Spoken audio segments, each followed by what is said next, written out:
starting 8, but now what Uganda are saying, let's send them like today. Yeah, 7 people.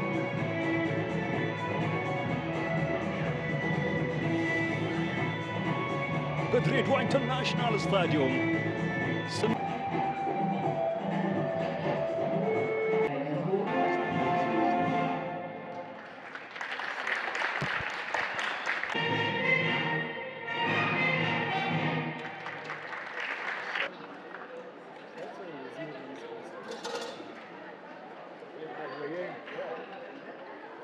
እንዴት አመሸ? ሰላም እንዴት ነህ ፍቄ?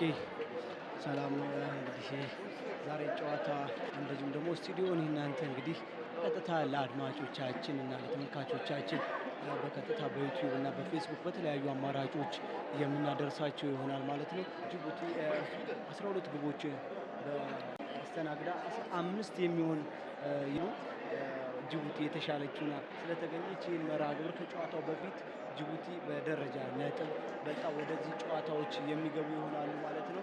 እጅግ የሴካፋ ውድድር አሁን የአሸናፊዎች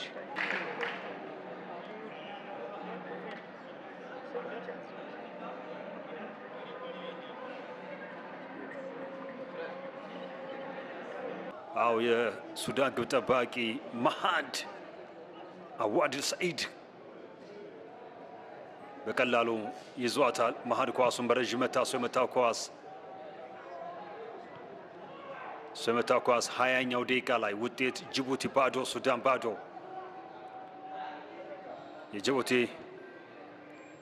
እና የሱዳን ሁለቱ ጎረቤታሞች የሚያደርጉ ጨዋታ አዎ የዕለቱ ዋና ዳኛ ራያ ሲሳይ ቅጣት ምት በተጫዋቾች ወይም በተለያዩ አካላቶች መሸፈን የለባቸው። ወይሳና ሊዲያ ከዳኝነት ራሳቸውን ካገለሉ በኋላ ኢትዮጵያ ሌሎች ዳኞች ያስፈልጓታል። እንደ ራያ ሲሳይ ያሉ ደግሞ በእጅጉ ይጠቅሟታል። አው ከጨዋታ ውጪ ነው መሐመድ ሁሴን 7 ቁጥር ለባሹ። እኚህም ዳኛ ኢትዮጵያዊ ዳኛ ናቸው። ባላቶሊን ጸጉር ከምትቆረጥ የተመዘገበችዋን ጎል ማስቆጠር ችሏል። ሳሚ ሐስኒ በዚህ በድሬዳዋ ኢንተርናሽናል ስታዲየም ጨዋታ ከሚያደርጉ ብሔራዊ ቡድኖች መካከል አራተኛው ብሔራዊ ቡድን ጎል አስቆጥሯል። እስካሁን ጅቡቲ ብቻ ነው ጎል ማስቆጠር ያልቻለችው። ዛሬ ታስቆጥራለች ተብሎ ይጠበቃል። ባለፈውም እንደዚሁ በቡሩንዲ 1-2 ነው የተሸነፈችው። ዛሬም የመጀመሪያ ጎል ተቆጥሮባታል ጅቡቲ ይሄ ጎል ማስተናገዷን ተከትሎ የጎል ዕዳዋን በአንድ ጨምራ 13 የጎል ዕዳ ተሸክማለች። ተጋጣሚዋ ሱዳን 15 የጎል ዕዳ ተነክቷል። አልተነካም። አዎ አስቆጥሮታል። 8 ቁጥሩ ራሱ የሚቆጠር ይወድቃል። በእግር ኳስ አንድ ቡድን የተሻለ መሆን ካለበት 50-50 ኳሶችን መብለጥ መቻል አለበት። ያለበዛ ከባድ ነው የሚሆነው። 50-50 ኳስ በረጅም መታ በርቀት ቆንጆ ኳስ መጥቶ ነበር፣ ነገር ግን ወደ ውጭ ወጣበት። 44ኛው ደቂቃ ጅቡቲ ባዶ ሱዳን 1። ጨዋታው ቀጥሏል። እንደገና አላሚን ኳስ የሚገርም ኳስ ሱዳን ሁለተኛ ጎል ግብ ጠባቂውን አታለለ። እንደገና ደገመ።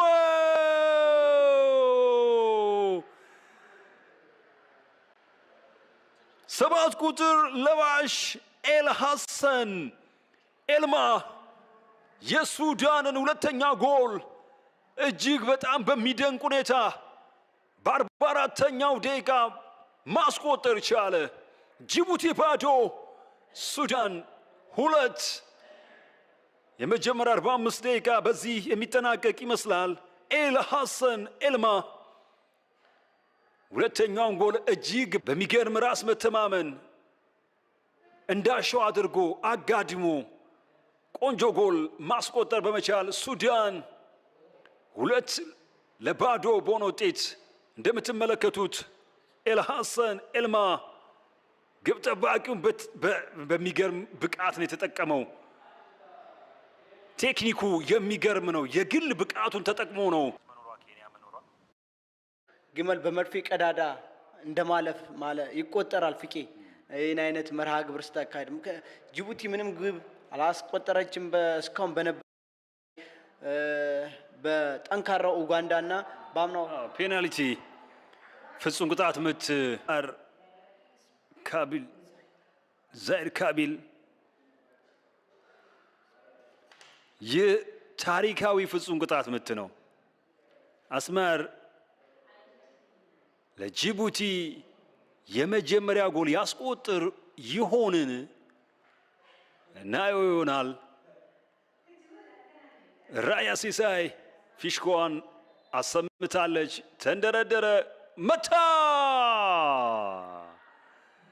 አስማር የመጀመሪያው ጎል ለጅቡቲ ብሔራዊ ቡድን በውድድሩም በጨዋታውም ማስቆጠር ችሏል። በድሬዳዋ ኢንተርናሽናል ስታዲየም በሴካፋ ውድድር የተቆጠረች 41ኛ ጎል በፍጹም ቅጣት ምት የተቆጠረች የመጀመሪያዋ ጎል። አሁን በድሬዳዋ ኢንተርናሽናል ስታዲየም ይብዛ ሚነስም አምስቱም ሀገራቶች ጎል አስቆጥረዋል። ብዙ ጎል ያስቆጠረችው ታንዛኒያ 24 ጎል፣ ሚጢጥዬ ጎል ያስቆጠረችው ጅቡቲ 1 ጎል፣ 41 ጎል በአጠቃላይ ከመረብ ማረፍ ችሏል። ከረፍት በኋላ የተቆጠረች 18ኛ ጎል አይነት መርሃ ግብር ይሆናል። አዲስ አበባ ግን የሚደረጉት ጨዋታዎች በጣም ጠንካራ ፉክክር የበዛባቸው፣ ደጋፊዎች በደንብ ስቴዲየሙን ሞልተው አጥለቅልቀው ለብሔራዊ ቡድናቸው የኬንያ ብሔራዊ ቡድን ደጋፊ ተመልክተ ከሆነ የሶማሊያን ብሔራዊ ቡድን ደጋፊዎችን ተመልክተ ከሆነ ከየት መጡ እስከሚያስብልህ ድረስ ለ17 ዓመት በታች ታዳጊዎች ይህን ያክል ድጋፍ የምትሰጥ ከሆነ ለትላልቆች ወይም ደግሞ ልክ አፍሪካ ዋንጫ የሚሳተፉ ዋናው ብሔራዊ ቡድን ምን ያክል ደጋፊ የምንመለከትበት ጨዋታም ሊሆን ይችል ነበር። ፍቄ ቅጣት ምት ተመቷል። ኳሱ ጠንካራ ኳስ አልነበረም። ኤልሐሰን ኤልማ የመታው ኳስ በነገራችን ላይ ከሁለቱም ተዋል ማለት ነው። ሱዳኖች ሌላ ጎል ፍለጋ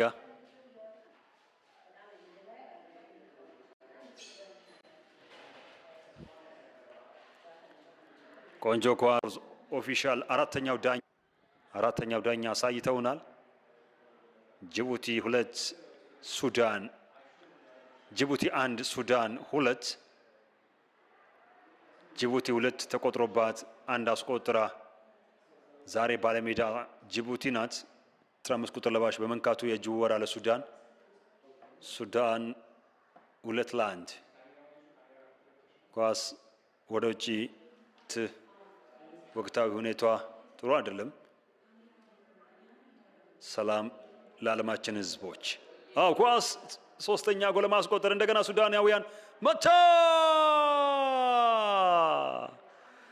ሶስተኛው ጎል የሱዳን ብሔራዊ ቡድን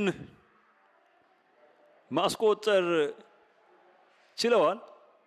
ቀደም እንዳልኩ እንግዲህ ያው ከትልልቅ እስቲ በመለሰው እይታ ለማየት ጥረት ኳስ ተስፋ የቆረጡ ነው የሚመስሉት። ግብ ጠባቂያቸው ሐመድ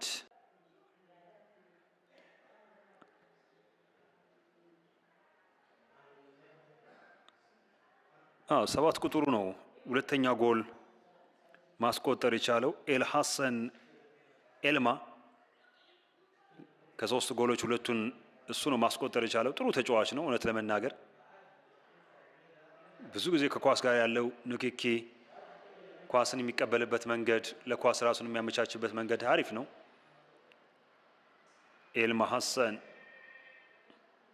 ኤልሐሰን ኤልማ ሁለተኛ ጎል ለሀገሩ ሶስተኛ ጎል ለማስቆጠር የቻለው ለግሉ 2 ነው። 1 ሱዳን 3 አሁን የሚጠበቀው የዳኛዋ ራያ ሲሳይ የማጠናቀቂያ ፊሽካ ብቻ ነው። ኳሱ ጅቡቲያውያን በረጅም መጥተዋል። ከአራቱ ሀገራቶች ማሸነፍ ያልቻለችው ብቸኛው ሀገር ጅቡቲ ናት። ተጠናቋል ጨዋታው። በአጭሩ 90 ደቂቃ ትንሽ እናንሳውና እናጠናቅ። ወይ ጨዋታው 3-1 በሆነ ውጤት ሱዳን ማሸነፍ ችላለች።